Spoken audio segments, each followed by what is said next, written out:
Towards the end of the 19th century, people started to think that our understanding of physics was getting close to complete. We'd figured out Newtonian motion, we understood things like thermodynamics and fluid dynamics, and some physicists started to think that soon a complete picture of the universe would be within our grasp. As the 20th century approached, things started to get weird. Radio waves were first discovered in 1887, followed by a cascade of other radioactivity-related discoveries in the years that followed. And among other things, there was that pesky double-slit experiment, which had been a bit of an enigma for almost 100 years now. If you don't know what that experiment is, go look it up after this video, it's fascinating. And then, finally, 1905 happened. That was the year the Swiss patent clerk named Albert Einstein shows up and drops the bomb, or at least planted the seeds for one in more ways than one, with his little theory which you may have heard of called special relativity. And then, as if that wasn't bad enough, he went and did it again a few years later with general relativity. And with that, you can go and kiss your perfect Newtonian universe goodbye. Ever since then, physics as we know it has never been the same. So why did I tell that story? Well, one, because it's cool, and two, because that's the best way that I can describe the reality-breaking epiphany that I had when I learned about the wonderful world of shader programming for the first time. So judging by some of the conversations I've had in past video comments, some of my regular viewers know a lot about shaders, some of my regular viewers have heard of shaders, maybe know what they are, what they do, but haven't really taken a deep dive into them, and a couple of people just haven't heard of shaders at all. That's okay. I'm going to make a bunch of videos on these because there's a lot to do, and I'm going to start out with the basics, and then we'll see where to go from there. I'm going to issue a similar disclaimer here as I did at the beginning of my Getting Started with 3D video. There's not going to be anything specifically 3D about this video. I'm just going to be covering basic stuff that you can use in any game, 2D or 3D. In the name of this video not being like 3 hours long, I'm going to count on everybody watching this to have a decent understanding of both computer science and mathematics. Remember, shaders are things that most game engines would allow you to not have to deal with at all unless you really want to get your hands dirty. This is where we're going to get into the really low levels of how computers take a bunch of data and turn it into something that you can see on the screen. Let's go. So all of the code that you write in GML is what one might call CPU code. It's either interpreted by the GameMaker virtual machine or compiled by the Yo-Yo compiler into machine code, and when the user runs it, when the player runs it, it runs on the CPU. The CPU is what carries out the instructions. There's also another well-known unit in the computer known as the GPU, the graphics processing unit, or video card if you want to call it that. And shaders are commonly described as the equivalent programs that run on the graphics card. They influence how things look on your game, sometimes in small ways, sometimes in big ways. You can use them for things like image processing, so if you imagine a Photoshop filter running on your game in real time, you can use them for things like color correction, so perhaps you want an enemy to flash red when you hit them or something. You can use them for lighting effects, and since I like to make tutorial videos on 3D stuff, that was the original motivation for me to make a miniature series on shaders in the first place. You can use them for efficient bone-based animation. I've got a friend who wrote a shader that will place snow on the top side of a rock or a tree or any other object in 3D space regardless of how it's rotated. And I'm going to ask him if he can record a short video demo of that so that I can use it in this video because I think it would look really cool to see in real time. So we've got to start somewhere, and I'm going to start here. I know I'm a fan of 3D, and I know that this series is probably going to be mostly 3D oriented, but I'm going to start with this. It's just a background of a sky texture and a duckling sprite. There's nothing super special about this. Right now it is just a room, and the room itself is small. It's 160 by 90 pixels, and it's scaled up I think 4 times. I think it's scaled up to 1280 by 720. The reason for that is just so that you can see a bigger image. You can see a blown up version, a scaled up version of the duckling, so that you can see what's going on a little bit better. If you're following along, let me actually source control. Hang on. Okay, this is all on the base project branch in the source control repository down in the video description. If you want to start out with that, you can clone that branch instead of the master one. So let's go back here to drawing. So this is just, you've seen this before, this is Draw Sprite. If you've ever done anything in GameMaker before, you've probably seen Draw Sprite. Now whether you're aware of it or not, everything that you try to put on the screen is drawn through a shader. GameMaker has a shader running by default. It will handle some things like built-in lighting and alpha testing and some other things. In a lot of cases that's fine, you can make a perfectly good game without having to mess around with shaders at all. But when you start doing things like advanced graphical effects, it becomes time to go a little bit deeper than that. So I'm going to go create a new shader. I am doing this in GameMaker Studio 2.2. That is currently the stable release of GameMaker. You can do this in 2.3 as well. Hey! You can do this in GameMaker Studio 1 as well. I want to say shader support was added in version 1.2. Anyway, I'm just going to call this shader, I guess I'll call it shader demo because I call everything demo. And let me make this code a little bit bigger. I'll maximize the code window because this is the only window I'm going to be working in right now. And let's go and say shader set, shader demo, and when I'm done drawing, shader reset. So shader set, shader reset, those, as the name implies, are the functions that are used to set the shader that things are drawn with. As you can imagine, everything drawn after shader set is called, and before shader reset is called, is drawn using the shader specified. So let's open this, and I'm going to split this into 2 columns so that I can have these open side by side. Let me get rid of that because I don't need it anymore. And when you open a shader for the first time, you're going to see a few things. There's the vertex shader, which looks like this, and there's the fragment shader, which looks like this. So there are a couple different types of shaders. The vertex and fragment shaders are the ones that are used in GameMaker. Hey! Other types exist, like compute shaders or geometry shaders, and I really wish GameMaker would give us geometry shaders at some point in the future, but I don't think that's going to happen any day soon, and I'm going to stop myself before I go off on another tangent. So the vertex shader is processed first, and it takes care of every single vertex that is drawn. So everything that you try to draw in a computer is made of triangles, as you're probably aware. About a month ago, the Unreal Engine 5 demo was unveiled, and they went on and on and on about the unprecedented triangle counts and all that. The short explanation for that is that the triangle is simply the simplest geometric shape that any other shape can be subdivided into. If you have a square like a sprite or a character in a font, you can divide the square into 2 triangles, but if you have a triangle, you can only ever divide it into more triangles. If you remember from geometry class, each triangle is made of 3 vertices, and the job of the vertex shader is to process each of those vertices and figure out where they belong on the screen. Okay, post-commentary tangent. So it's not uncommon for people to ask questions such as, why does GameMaker even contain code to let you do 3D things to begin with, since it's a 2D engine? And the answer for that is simply that everything in computers is 3D. There's really nothing special about the concept of 2D or about the concept of 3D or anything in computer graphics. Except for the matter of orthographic versus perspective cameras, the math that the computer uses to process both 2D and 3D is basically identical. The graphics pipeline is the same for both. As you can see at the top of the attribute list, the position attribute that is created automatically when you create a pass-through shader is a 3D position. It has an X, Y, and Z value. It's a vector 3. I'll explain types in a minute. And inside the computer, inside the graphics card, inside the shader language, all of the math that goes into transforming a point on, for example, a sprite or some other object into a point on the screen is 3D math. If you're working with a 2D game, you're simply using an orthographic camera where everything is spaced evenly and stuff doesn't get smaller when it's far away from you. This is probably one of the most important things for me to bring up in this series, and I actually am a little surprised I forgot to mention it in the original narration. We could probably get into a whole philosophical argument about what that means down in the comments later, but to answer the question at the beginning of this little tangent, it's not so much that GameMaker has random 3D functions implemented in it, as much as the 3D stuff was there to begin with, as part of the graphics API that GameMaker uses, and it simply does not hide them from you. If you were to make a 2D game in something like Unity, it would become pretty apparent that a 2D game is just a 3D world with an orthographic camera, like I mentioned before, which, funnily enough, Unity Game Engine actually gets a fair amount of trash talk for. And then on the other side of the spectrum, there's something like RPG Maker MV, which runs on WebGL, which is just OpenGL, just like we're looking at right now in the shader code. Except it hides much more of it from the user, so you can't do as many cool things with shaders or vertex buffers or 3D the way that you can in GameMaker, at least not without a considerable amount of work. Alright, tangent over.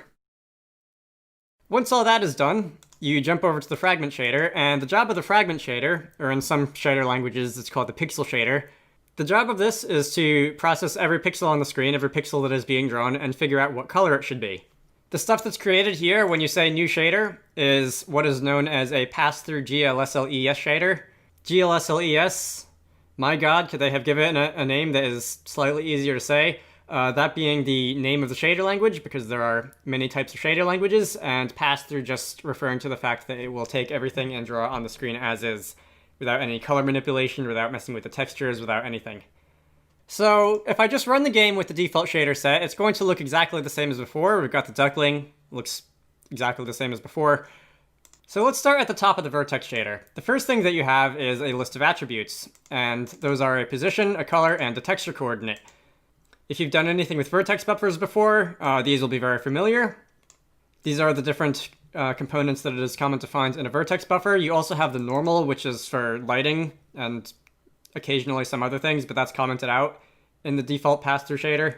If you've never dealt with 3D or vertex buffers or anything of the sort before, each vertex in a triangle has a position, which is where it is in space before being translated, moved to another point in the game world. It has a color. You can use color blending. If I were to jump over to the land of CPU coding, and if I were to say draw sprite X, if you've ever seen, you probably noticed that in addition to the X, Y position, the scaling, the rotation, you can specify a color to blend the sprite with. Internally in GameMaker, I don't believe that is actually the color attribute being set. I believe they do something else to achieve that, but the end result, the color blending effect, is the same. I'll talk more about that at a future date. And then lastly, there are the texture coordinates. I have not made videos on texture coordinates before. I probably should now that I'm talking about shaders. But if you think of the duckling sprite, each of the vertices that compose the sprite corresponds to a position on the image.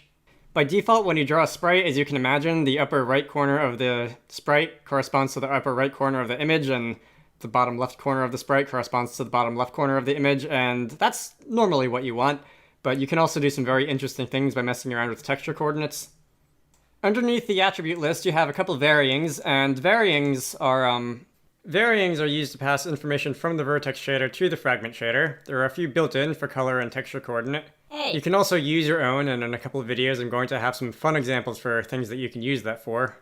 The way varyings work are really cool, and I actually didn't realize what they were doing until a couple weeks ago, but I'll save that explanation for another time. Underneath this is a main function.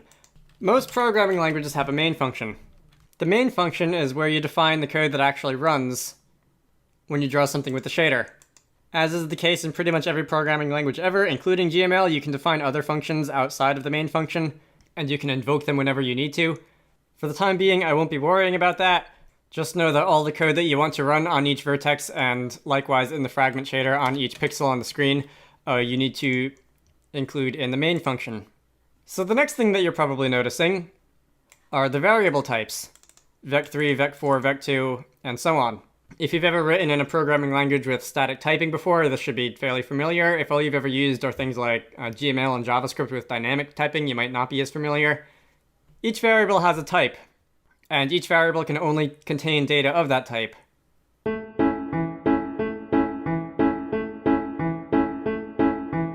Okay, in my original recording of this, I ended up spending way longer on variable types than I really wanted to, so I'm going to try and go over it quickly in post. If you want a number with the ability to contain a fractional part, or essentially something that looks like a real number value in GameMaker, you want a float, which I guess if you've never heard of before, it can be a bit of a funny name, can bring some funny mental imagery to mind, but floating point numbers in computer science are just values that can store a fractional part. Some shader languages also give you access to double precision floating points, or doubles, which are just floating point numbers with a higher degree of precision than regular floats have, but the version of GLSLES which GameMaker uses does not support that, and in any case, in almost all cases, a float is more than enough precision anyway. In some cases, you may also want to have a variable that can only store an integer number, or a whole number, in which case you'd use an int. You also have bools, which are Boolean variables. They're dedicated to holding true, false values and nothing else. Those are very rarely seen. Those are the primitive types, and after that you have vector types. Vectors are usually used to represent points in space, but in their pure mathematical form, they're just a list of elements. So if you have a vector 2, that's just a vector containing 2 values. If you have a vector 3, that's just a vector containing 3 values. And like I said, these are pretty commonly used to represent points in space in 2D or 3D. Vector 4s, or collections of 4 values, are often used to represent color information and sometimes points in 3D space with extra data. If you just see something like vec2, vec3, vec4, Those are vectors of floating point numbers, although vectors of other types like integers or unsigned integers or booleans do exist. I'm not going to spend any time talking about those, but in case you were curious. If you remember vectors from high school physics class, you can do pretty much all of the common operations on them. You can add them together, you can subtract them, you can multiply them by scalars, you can multiply them by other vectors, you can multiply them by matrices. There are functions for things like the dot product, which you can use. In some way or another, they're at the heart of pretty much any shader program that you'll ever be writing. To create a vector type, you need to use a constructor, which is just the name of the vector, followed by parentheses as if it was a function, followed by the values you want to contain within it. So if you wanted a vector 2 with the values 5 and 10, you would type vec2, open parentheses 5.0, 10.0, close parentheses. That's called a constructor. If you want to access the values within the vector, you would just type the name of the vector variable, dot x or y. For a vec2, you would use x, y, or z for a vec3. For a vec4, you can use x, y, z, and w, or r, g, b, and a, depending on what you're using it for a point in space or for a color value. Finally, there's the matter of matrices. I did a video on matrices a while ago when it came to 3D transformations. I've talked about matrices also when dealing with 3D cameras. In shaders, they're the same deal. You have matrices representing the transformation of an object in space. Regardless of whether you're using 2D or 3D, you have matrices to represent information about the camera, again, regardless of whether you're using 2D or 3D.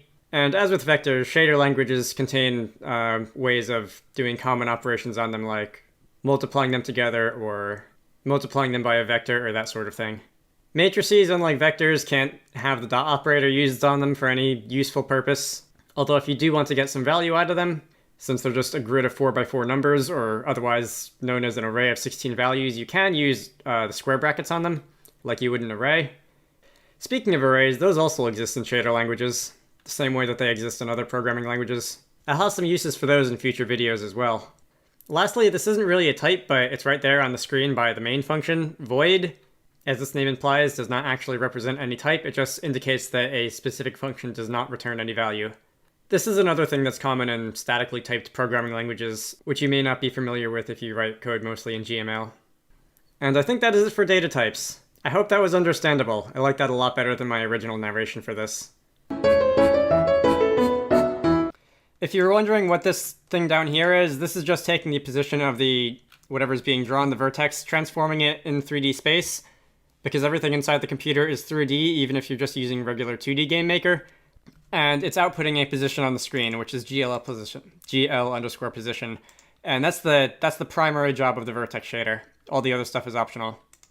You can do some interesting things with vectors. For example, if you want a shorthand, something like this would be equally valid. If I were to comment all of this out and run the game, exactly the same thing would happen. The duck is still there. It's not being drawn in any different ways. If you want to have some fun, that should be allowed. It's not highlighting like it's allowed. Okay, that works even though it's not syntax highlighted. This just swaps the x and the y position of each vector, and the effect is that the sprite is rotated. I do not want to spend an excessive amount of time making this overly complicated, so I'm not going to do that. Although I do want to share that combining vector components like this is known as swizzling, which is one of my favorite words in computer science. Anyway, matrices aren't something that you'd usually have to define yourself.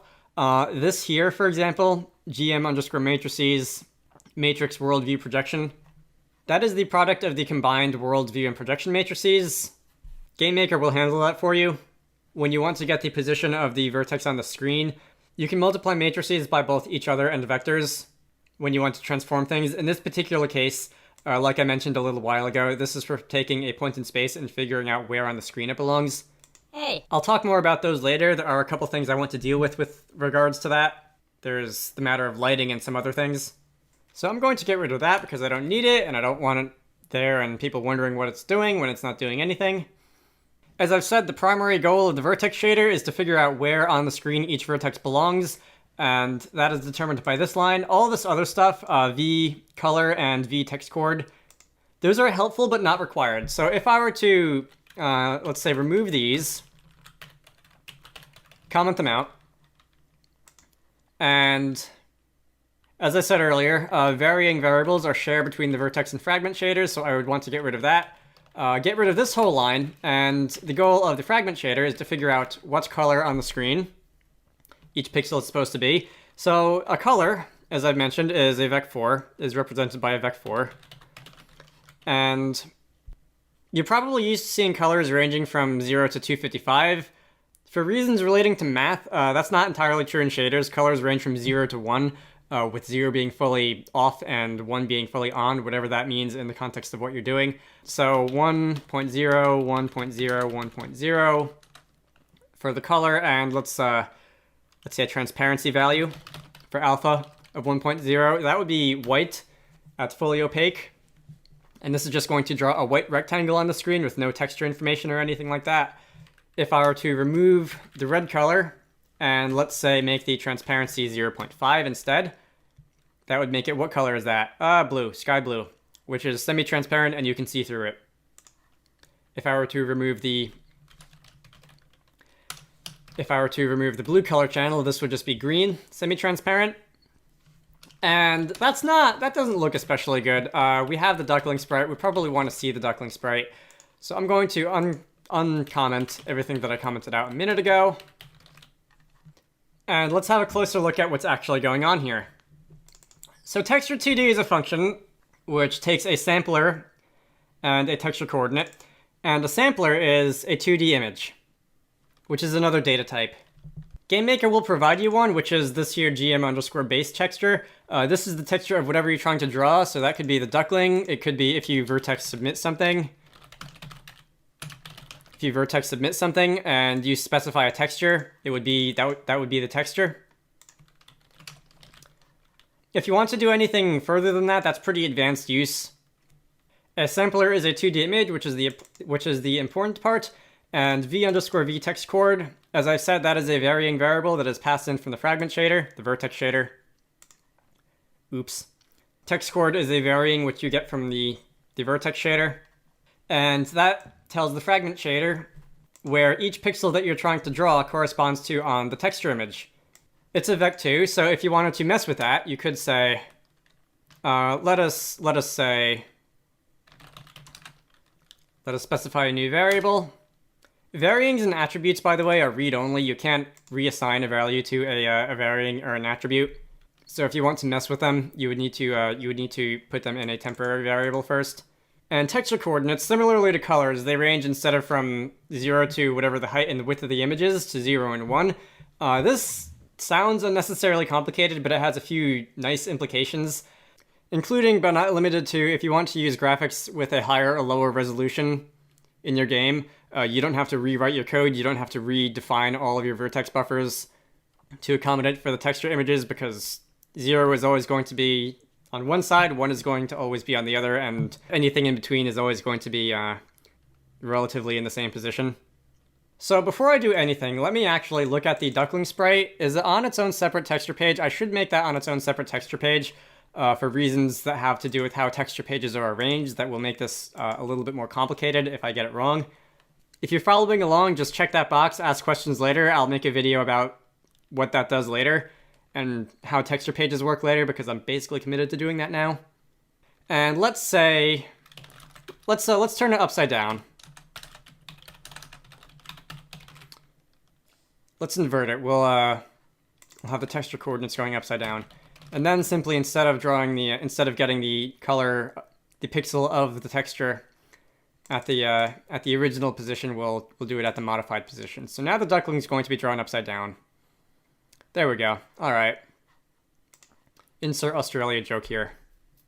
And this function provides a color, that being the color of the pixel at each of the desired positions.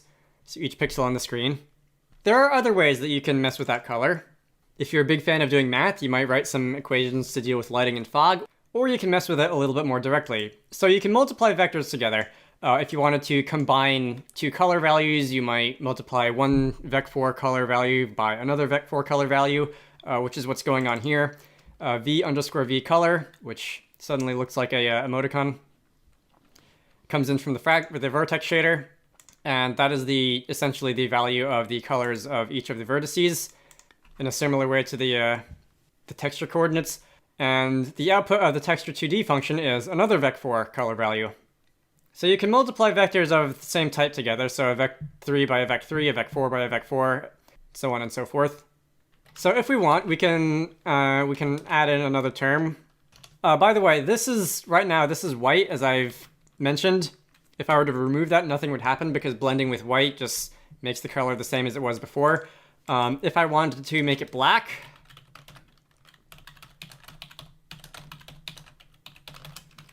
that would be 0, 0, 0 in each of the color values, with just 1 for transparency so that it's not completely transparent.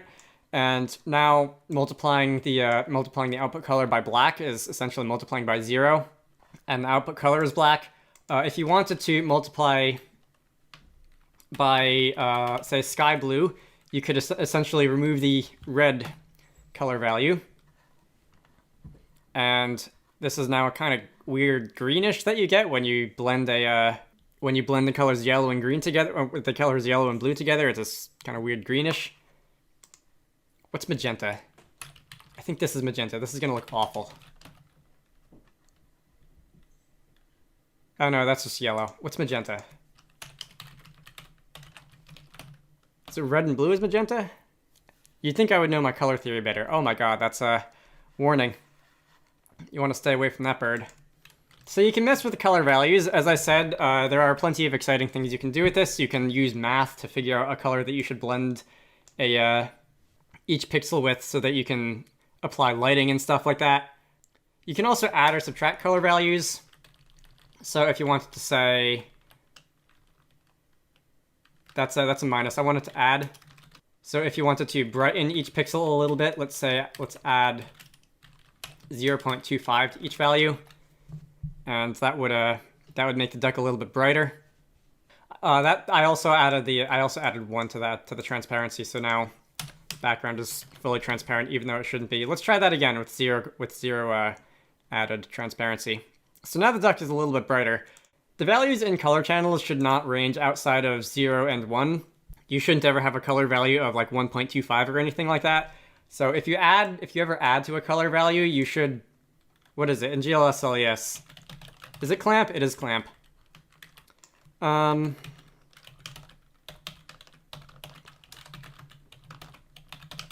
Hey. If there's ever a chance that your color values might be outside the range of 0 and 1, you should always clamp them like this. I want to spend as little time as possible getting caught up on details like this. Realistically, doing that should be fine, but if you're running your game on some kind of weird hardware that actually will attempt to like show a negative color or something, unexpected things might happen. Okay. Most of the things that I've shown so far in this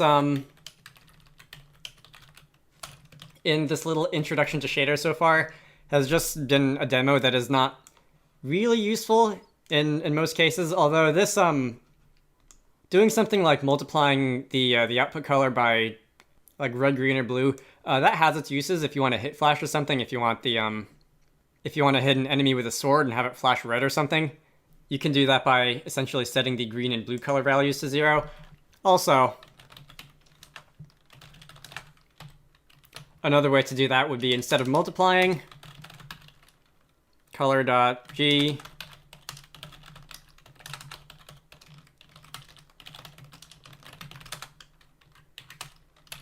oops. You could just set the values directly. It would do the same thing, perhaps a little bit more straightforward. Hopefully that gives you some ideas of the potential possibilities. Did I really just say that? Hopefully this gives you some ideas for the things you can do with shaders. There are a lot more things I want to talk about with shaders besides this. This has just been a brief overview introduction. This is what a color is. I know the video has been kind of long. I hope future shader videos are generally not this long, because I do know that when I go over like 20 minutes, the audience retention drops off massively. One type of variable that I did not talk about on purpose are uniforms. And uniforms are essentially parameters that you can pass to shaders. It is pretty common to have a uniform representing time, so that you can have a value change over time. That's most likely going to be the subject of the next video. A few months ago, I posted a poll on my channel about what people wanted to see with shaders. There are things like image processing, there's 3D lighting, which is the main thing that I wanted to do. There are fancy things like 3D materials, specular reflection, normal mapping, that kind of thing. There are the ever popular toon shaders, made famous by The Legend of Zelda Wind Waker and some other games. And the result of that poll was basically that people want to see everything. So I'm going to be talking about shaders for a while, and I hope that you all are excited about this as I am. So, I will stop talking now. GitHub repository with all this is in the video description. There's going to be both the base project, which is the state of this little tutorial video at the beginning when I started talking, and the master branch, which is going to have everything that you see now. My name is Michael. I like wizards and dragons and making games. I try to post about 2 of these GameMaker tutorial videos a week, often dealing with 3D things, sometimes dealing with other things. I made a Patreon, so if you want to chip in a little bit towards these videos being made, there's a link to that in all the usual places as well. I hope this video is at least understandable. When I was planning this out, I went through like 2 or 3 versions of how I wanted to present things and in what order, and this is the one that I settled on that I thought would be most effective and would be the most logical order. But if there's anything that you think I should have given more attention, let me know and I will address that either in the comments or in another separate video. Otherwise, I hope you found that useful, and I will see you all later. Special thanks to Indie Punch and Zenith for supporting these videos. If you want your name in the credits and to get these things a day early and some other fun stuff, head over to the Patreon page in the video description. Join the fun.